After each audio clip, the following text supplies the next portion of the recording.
Welcome back to Flint Creek Transport. Today we're going to be looking at some trailers. I just got two new to us trailers.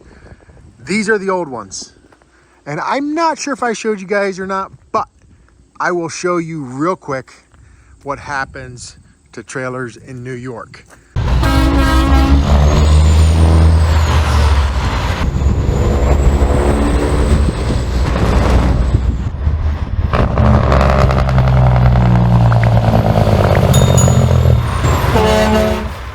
This trailer, actually I'll get the year of both of these, but this is the first trailer that we bought with the forklift attachment.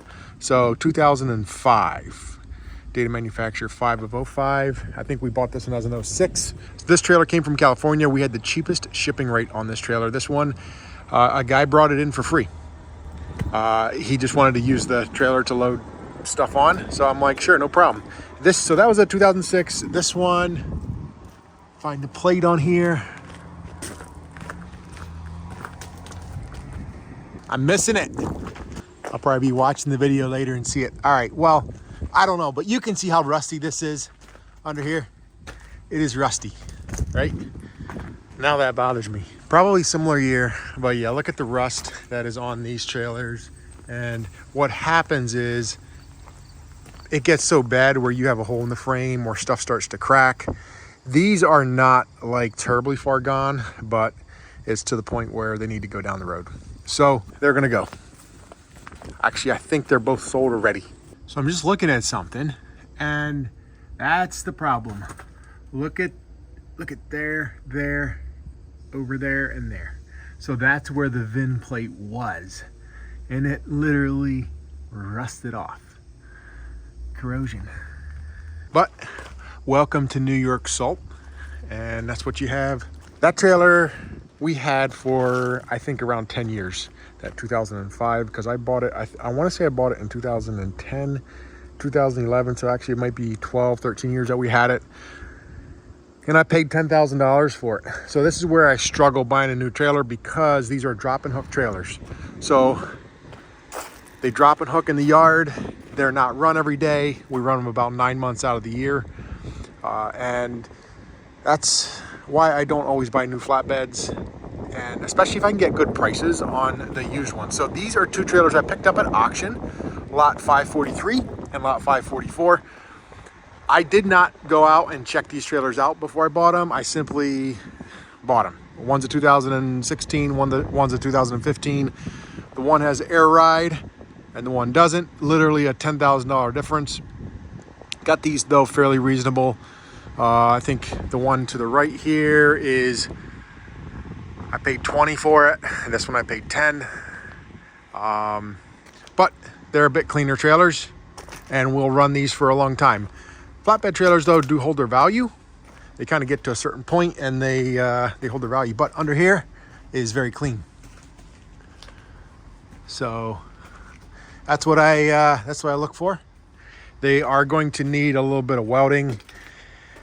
So there's a little bit of cracking going on right here. And some more actually on this one too. Just some minor things that we're gonna be redoing, re-welding, and getting these trailers ready to go. But otherwise, I mean, this one's gonna need some tires. This one looking pretty good. Couple tweaks, couple small things. Maybe come this winter we will update the floor, or at least certain spots of it. But these trailers get used like 1 to 2 loads a day, and that load might take 2 to 5 hours. So a lot of times they're drop and hook. Now we do the truck that goes to Rochester. He pulls that trailer all day long. But again, he's drop and hook. So they like to preload these trailers, get them all strapped down and ready for the guys, and then they go out. These trailers are 102 wide, and they're 40, I think they're 44 foot, 45 foot. And one's, like I said, one's spring, one's air. They seem to be solid trailers. We are going to get these through the shop and put on the road. The very unique thing is with these trailers is finding ones with that forklift attachment. I'll show you in a minute, but I first want to show you this. So somebody You see these, see this mark? So here's what it is. Somebody really wanted their pipe or whatever they had to store their tie down bar. So it must have been a special one, a really special one, because they just took it off. So if I don't buy these with the forklift attachment on the back, then I end up having to put an attachment on, and that can be kind of a mess. I really don't deal with that. So we simply, we can find them sometimes. Like this auction had a bunch of trailers. I was actually bidding on the third one and didn't get it. These trailers already come with it. These are our attachment style. I always look for these on the back, and that fits our Princeton or PBX hookup. So there it is, guys. 2 new to us trailers. Hopefully they'll be good trailers. Maybe one more thing I'll just show you guys is the brand of trailer. This is a Transcraft, and then this one over here is a Direct trailer. I've never heard of this brand, but there was a couple more at the auction. Right here, Direct trailer. So maybe you guys know where they're built, or if they're even still building trailers. Let me know. Let me know in the comments. And while I'm out here, guys, I will show you too. We are gonna be having a small auction, or be putting a bunch of stuff on auction. I want to get rid of some things. So these 2 bunks, a Peterbilt bunk, and there's a Kenworth bunk. Those are gotta go. We're gonna get them pulled out, get them set over along the side.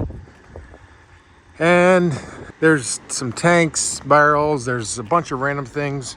I also am gonna list those 2 van trailers, probably a forklift or 2, a bunch of different things. So I will, when that link becomes available, I will show you guys. When I say drop and hook, that's what they're doing right here.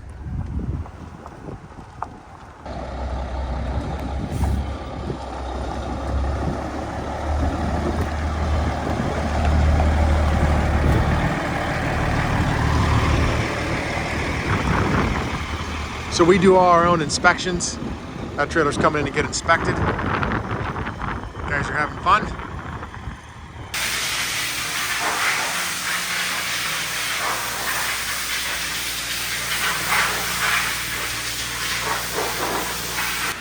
So that's the nasty job. We're actually just swapping a floor on one of those trailers.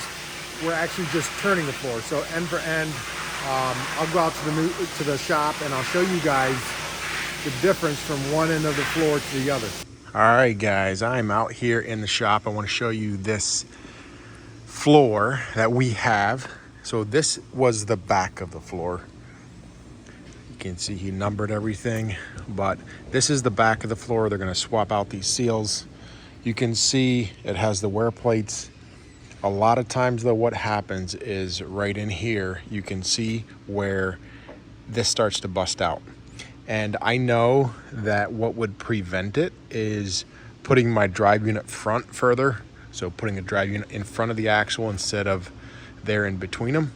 But the problem is those units, they kind of hang down, and it's definitely going to be not as protected up under there. I don't know. Maybe it's just in my head. I really thought about switching it to 1 year, but never did. I'm working on some more trailers, but I think I'm going to keep them all the same. But because this trailer, I'll show you the year of this trailer and how long we've had this. So this is the first time. These are on since new. So we did have to, I mean, we probably welded new on, but you can see how well it's wore. This is pretty much smooth, right? And we already fixed this patch, put a patch in here because it gets so thin and breaks out. If you go down to this end, this is a 48-foot trailer. So if you go down to this end, you can see it's brand new floor here. And as you go along here, you can see it starts to get thinner and thinner and thinner. So like there, it's definitely less. You go a little more, here it's almost smooth. So we flipped this floor end for end, and now we have the good thick part at the back. So I'll go up and I'll show you this trailer. I kind of got it down to where we soon know how many years we get out of it before we have to flip the floor. So this is a 2018, 12 of 18. So we probably got this trailer, I bet you we got this trailer and it could have went to the show. Oftentimes we get them to the show, so I don't know, but soon after, probably got in the spring of 19. So if we say you got 20, 21, 22, 23, 24, 25 is 6 years.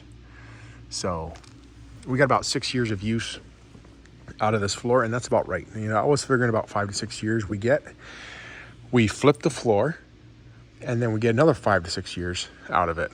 So oftentimes when we flip the floor, you know, once this trailer, like it'll still get run pretty hard over the next maybe year or 2 to 3.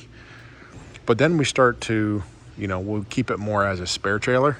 I say a spare, but more so times of the month where it would get used more, times of the year where it would get used more than other times. Here is this trailer that's all washed. So we pulled the floor out, we got it washed down, and now they're going to start putting the, you know, fix up a couple things if anything needs fixed. All these shoes look pretty good, so they will put the bearings back in and replace the seals, weld those holes shut, and slide the floor in. So I think I showed you the process before, but gives you a little idea why we flip the floors end for end. And if you guys are out there with a walking floor and the back end is wore, it's just something that will save you a bit of money. Rather than putting a whole new floor into it, you can do this swap. The other thing I was going to say too is that these floors, you don't want to let them go too long, because once you let them go too long, which I have one trailer that I did, I left go too long, and then you don't get to swap the floor. So what happens is it gets just too thin in here, and same way in here at the back, it gets very thin at the back. You just got to keep a close eye on these, and once they get down there, get them swapped out. We weren't going to swap this floor, but we had another issue with the trailer where we had to pull a couple slats up at the front because I think a pallet or something damaged the slope plate up there. So we were going to pull a couple slats anyway, so we decided, well, you know what, we're going to swap this floor. So 2018 trailer, this is 25, and we're swapping the floor, or end for end. All right, guys, and I know a few of you have asked about what happened to the Switchblade Turbo, what about those Continental tires, how are they comparing to the Michelins, and hopefully in the next video, I will update you guys on the turbo. I don't know if I'll get it all in one video, but we're gonna do the turbo, and we're also gonna do the tires. I'm not sure which is gonna come first, but we got some tires to talk about. So I have a lot more data. We're starting to pull tires off. I got mileage, I got some numbers, and it's interesting. So stay tuned. Don't forget to subscribe to the channel. Thank you guys for watching. See you in the next one. Peace out.